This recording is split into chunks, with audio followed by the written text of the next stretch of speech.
If you were born between the early 1980s and the mid-1990s, there's a good chance you were introduced to technology at a young age and have grown up with it since.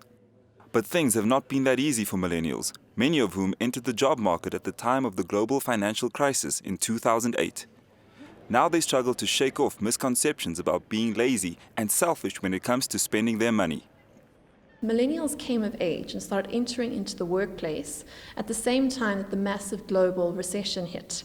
So this has also defined a whole lot of financial issues for this particular cohort of people. The difference with millennials is because of these particular challenges and the particular opportunities this group has had, it has shaped the way that they are thinking about money. So one of the big significant factors with millennials in South Africa is they're actually better savers than the older generations. For example, over 20% of millennials are invested in a unit trust, compared to just 2% of people in older generations in this country. But they do have some significant financial challenges. Particular ones in the African context would be the idea of, say, black tax, where we're having to support our parents and perhaps even our grandparents in addition to our children. So one income is having to stretch across a lot more generations. Data from the 2019 Deloitte Global Millennial Survey shows that millennials still live with their parents and prefer to spend their money on experiences. They are also more comfortable in investing their money in technology. Millennials want to travel. Millennials, generally speaking, they want to spend their money on experiences. I mean, we've all heard about this. Millennials are, they're experience orientated, they're not physically good orientated. And you're seeing this play out in the investment space as well. Technology is pervasive for millennials. Everything that they do involves technology. And this is now played through to the investment environment in that millennials are very comfortable with cryptocurrency, which I think generations before them, they still viewed with a lot of skepticism. The rand's appreciated so much that it's brought the skepticism towards traditional investing. And this means that in cryptocurrencies, which are a form of soft money and still a money to be developed, have taken, they've had quite good adoption. But with less disposable incomes and higher levels of debt, it is also harder for millennials to invest in fixed assets and their retirement.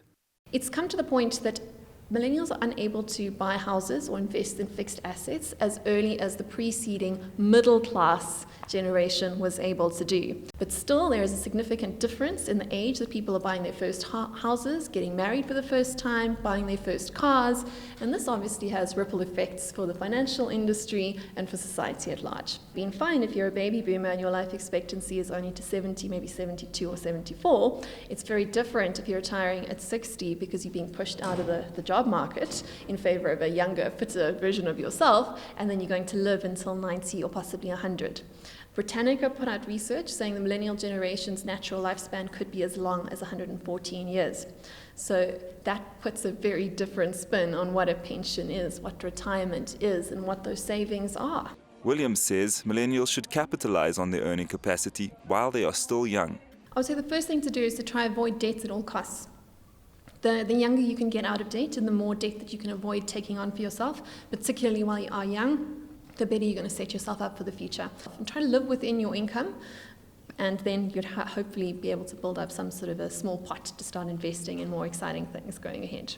The best thing you can do when you are young and you start getting into a job is to get an increase, because that increase compounds throughout your life. Don't stick with one employer just because you feel like you're loyal to them if they're not actually paying you what your worth is.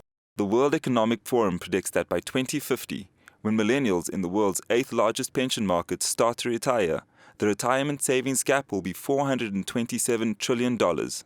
For Newsroom Africa on Channel 405, I'm Farron Collins in Johannesburg.